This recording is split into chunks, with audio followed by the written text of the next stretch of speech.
So I was just sitting there, and suddenly the phone rang. Now, interestingly, that's the way the phone rings. It's not ringing, and then it starts ringing. And sometimes we're expecting a call. It's like, call me at 10 o'clock, and it's 10 o'clock, so that's when the phone rings. And then it's not really unexpected. But most of the other phone calls we get, suddenly it came along. I was just sitting there, and suddenly I won the Mega Millions jackpot. Everything was going along the way that it always has been, and suddenly I got a clean medical test. I had been so concerned about that, and then suddenly everything was okay. This one for Sarah. I was just waiting for my plane to board, and suddenly I got upgraded to first class. Because that's how stuff happens. It happens suddenly. I was going along, living my life, feeling kind of lonely and adrift, and suddenly I walked into a room and I locked eyes with someone and I said, this is the person for me. And they were looking back at me, and suddenly my life was transformed and there was an overflow of love in my life. These things are all possible. And they all start with, and suddenly. And suddenly, Donald Trump was president-elect again. And we all go, we really like the story about the Mega Millions jackpot. That's a great one. Locking eyes with somebody, getting upgraded to first class. You know, we have our judgments about what the and suddenlies are going to be good or bad about. And that's okay, because when something suddenly happens, we get to figure out who we are in that new circumstance or that new situation. One of the things that I talk about is that when somebody wins the Mega Millions jackpot and suddenly they go from whatever their life and their financial situation was to being a multi-millionaire, or in some cases a billionaire, they think, oh, that's going to solve all my problems. And they're incorrect. What it does is it trades all of their problems for a completely new set of problems that they then get to work through. Is that bad? Is that good? I don't know. Every once in a while, I've done the prayer, God, grant me the opportunity to find out for myself once and for all whether money can buy happiness. Hasn't happened, but I'm still pretty happy, so maybe it has happened. But back to that pesky election thing, which a lot of us want to really rail about or hide from or have some sort of a reaction to, and that is completely understandable. Half the country did not get their way in the election. And depending on which half you're in, it can be, oh, woe is me, now what do we do? And the people in the other half are, oh, we get to do the things that we want to be doing. And it's half. Half of the people we're engaging with feel the same way that we do, and half the people we engage with feel differently. But interestingly, we have a lot in common. We all want the same thing. We all want to be loved. We all want to be okay. We all want to know that our life is going to be all right. And in the case where the people who are on the other side are misbehaving and trying to do something that we find to be completely objectionable, and it's not going to work, and it hasn't worked before, and how could you possibly do that, and look at who's going to be disadvantaged, and all the da-da-da-da-da-da, it's all true. It's all true, and it doesn't matter. Because we get to be who we're going to be regardless of what's going on in politics, in society, in the world around us. We get to be present. Don't run away from it. Don't hide from it. Don't self-medicate with, as my friend Reverend Sidney says, with chocolate or alcohol. Be present. Be aware of what's going on. Be aware of what the possibilities are as they're unfolding. Be gentle with yourself and with other people. Because one of the things that I've noticed about being right, and I have on more than one occasion in my life turned out to have been right. There are times when I have turned out to have not been right, which I try not to talk about, but, you know, we get to. In the cases where I'm right, what happens is somebody has kind of come around to my way of thinking. And if I'm there beating them up and pointing fingers and claiming how bad they are because they didn't agree with me to begin with, first of all, I've lost an opportunity to make a connection. I've lost my compassion. there is the opportunity for us to be persistent in what we believe, in what we know to be true, in the truth of who we are and who we want to be, and invite and allow that new experience to come along. And transformation is possible. I looked up transformation. It's an extreme radical change. Transformation is an extreme radical change. And there's a whole bunch of definitions of transformation that are owned by the Catholic Church, TM. And we can dispense with those. Transformation is extreme radical change. And the question I have for you is, how long does transformation take? And the first thought is, well, it can take a long time. They have this, all the rest of it. And transformation can happen instantaneously. Transformation is an event. It is not necessarily a process. There can be a process leading to transformation, but it doesn't necessarily require any time. A friend of mine was just sitting there, being relatively underemployed, wanting to have a different job. Nothing was showing up. It'd been many, many months. And suddenly, there was a call from an old colleague. They were looking for somebody with exactly the perfect skill set, because there was an insurance company that wanted to launch a new initiative, and they didn't have subject matter experts who knew enough about this area to launch their new program. And the person's a perfect candidate. And suddenly there's the possibility of being a consultant on a very nice hourly rate for an insurance company. Breen, that pays okay, right? Yeah. The transformation can happen instantaneously. And suddenly there was a phone call or a conversation, and it happened. A friend and colleague of mine was on the retreat team preparing for the Anton retreat. And over the summer, it turns out that there were some health challenges, and the doctors couldn't figure out what was going on. And so she wasn't able to travel because the doctors needed to do whatever the testing was, and they were very confused about the whole thing. This is our friend, Reverend Marlene, in the Center for Conscious Living. By the way, one of Ginger's teachers and ministers in her practitioner class. And so we were very sad that Marlene couldn't do that, and the prayers were for love unfolding, and health and healing, and transformation. And that's not the story as it unfolded. Because it turns out that when they finally found out what was going on, Marlene had lung cancer, and because of other things that were going on, it was not treatable. And Marlene got put on hospice earlier this week, and she passed away yesterday. And that's a sad story. It's a sad story for me. It's a sad story for Ginger. It's a sad story for everybody who knows Marlene. The world is, as far as I'm concerned, not a better place because she's gone. She's living still in my heart.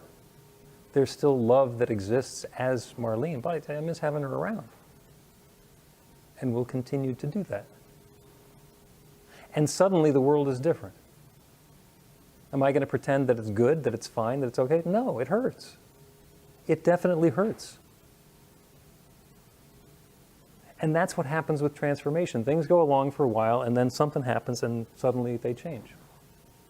And there's that saying that we have, that the past is history. This is the stuff that has already happened, the stuff that we know that's in the books, that's in our stories, that's in our experience, that's in our knowledge. The future is a mystery. We have plans, we have ideas, we think we know what we want to have happen in the future. And the present moment, right here and right now, is all we have. This is when transformation happens, right now, and right now, and right now, and right now. And sometimes it goes exactly the way that we planned. We have an idea, we set an intention, we go and do our homework and do our footwork, and it comes along and it works out exactly the way that we thought. And it happens that way often enough that we think that's the way it works. And sometimes it does. Raise your hand if you've ever been caught in a blizzard. Okay. Keep your hand up if you were planning for the blizzard. Because blizzards are things that just happen. Same thing for a hurricane. Anybody ever been caught in a hurricane? Yeah, it's the sort of thing. You got a couple of days' notice and there's a hurricane. Whoa! Earthquakes don't even give you the warning that a hurricane does. And the landscape transforms and the community transforms and everything changes. There were huge floods in North Carolina. Our friend Amy Steinberg is still recovering from all of that a couple of months ago. Nobody was planning for that. And suddenly there was a hurricane. And suddenly there was a flood in Asheville, North Carolina. What is a person to do?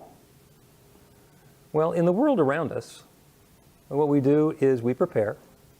So you get your emergency supplies. Chris is all about having an emergency supplies kit and being ready and being prepared, and that's great. I was a Boy Scout for a long time. Be prepared. Oh my goodness. I know how to do all of those things. If you need to know how to put on a bandage, talk to Jo ahead of time. She can help you prepare for that. You might want to get some insurance, just in case, because that's a way of minimizing the impact when something like that comes along. And those are all wonderful. But the fact of the matter is, what we want to do is prepare ourselves for that transformation on a spiritual level. To know that regardless of what happens, we are okay. To remind ourselves that there is one infinite creative power, one love, one source that's sharing itself as all of its creation. And that includes each of us. And oh yeah, that includes all the people who didn't vote the same way that we voted, or the people who seem to want different things that we want, and that are going to be impolite or unkind and mean to us about that. But that's the opportunity, is to be the people who we choose to be, regardless of what else is going on around us. The challenge is to be present. And there's a reading that I have that's left over from years and years and years ago. This is from Martin Niemöller, who's a German Lutheran pastor. He wrote, "First they came for the socialists, and I did not speak out because I was not a socialist. Then they came for the trade unionists, and I did not speak out because I was not a trade unionist. Then they came for the Jews, and I did not speak out because I was not a Jew. Then they came for me, and there was no one left to speak for me." This is not a new story. This is not a new story in any way. It is a reminder that when the speaking out gets to be done, we get to be that speaking out. There's a new government that's going to come into office in the United States. And if you're concerned about that, first of all, I'm not surprised. This is a pretty familiar group that's in here. But there's also what we have to bring to that. We get to be present. Don't hide, don't run, don't put your head under a rock. Be present. Find your kin. A friend of mine reached out and said, yeah, we need to keep in touch with each other, because she noted very accurately that the world had gotten a little smaller. And so keeping in touch and keeping contact with and being able to be mutually supportive of the people who are already in alignment with our beliefs and our thoughts and our desires for the world can be hugely important. When the time comes, respond. Don't react. Don't react. If you find yourself frothing at the mouth and yelling at the TV and waving your hand and doing this, that's not probably going to help that much. But respond. When they came for the socialists, I said, socialists are fine. There's nothing wrong with the socialists. Let's talk about what's going on here. Let's bring compassion and civility and understand that we are all humans having something in common here. And be present to that. And don't get hysterical. There is such a tendency for both sides in any conflict, and especially in politics in the United States these days, to overreact. The always and the nevers. They have to, they can't. There's a lot of energy and a lot of power in that. And if we want to play that game, we can. We are welcome to do that. And the healing and the transformation is still available. It looked completely gloomy. And suddenly, a light at the end of the tunnel. And suddenly there was a new possibility where I thought this was not going, there's no possible way this could end well, that this could go well, that this could be okay. And suddenly, something happened.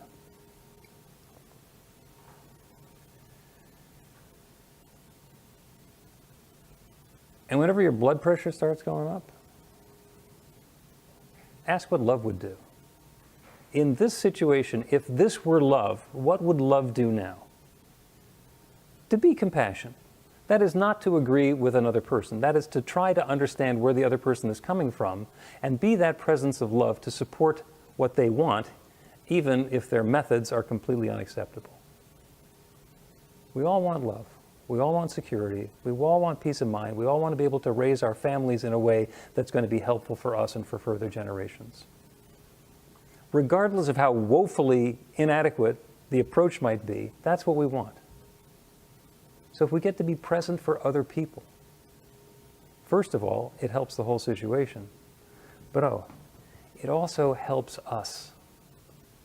Because if there is a fight between good and evil and all we're thinking about is the fight, then we're just fighters. If there's a fight between something that we don't like that's going on and the truth and the love and the harmony and the possibility that's unfolding for everybody, and we get to be that love, we get to represent and take a stand for love, take a stand for whatever it is that's good and harmonious, that's okay for everybody, when we understand that in order for we to win, nobody has to lose. There's simply a middle way. We get to be compassion. We get to be the love that we want to see. A week ago, it seemed like it was going to be much easier. And that's okay. But a week ago, we were still living in a divided country, and there were all of these challenges that were already there. And if we throw our arms up in the air and say, oh my goodness, X, Y, or Z has happened, and now this must or this can't or whatever, we're losing the possibility. Transformation is always possible. You know what it is right before the sun comes up? Dark. And we can spend a lot of time complaining about the dark and talking about I can't find my car keys. Or we can be persistent and present and wait and know that the light is returning, and there they are right there, dropped in the grass where I walked in last night. That happens on the small scale, that happens on the big scale. It's always available. So the two things that I invite you to do, especially when the challenges start getting to you, the first one is to breathe out. Our friend Sarah Martin, whose business is called Exhale Massage and Yoga, I was talking to her on Friday. It's like, yeah, exhale is big. Because the inhales will take care of themselves. The first one is to breathe out. To allow yourself to let go of the energy, of the attachment to thinking that we know what's going to happen next.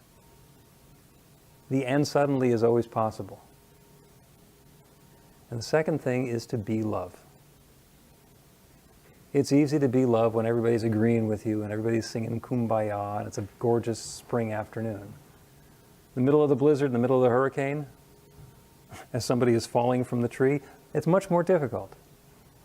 And still, transformation is possible. There's the opportunity to be that bright light of divine love, regardless of the circumstances. And then suddenly, I was okay. And then suddenly you were okay. And then suddenly we were all okay.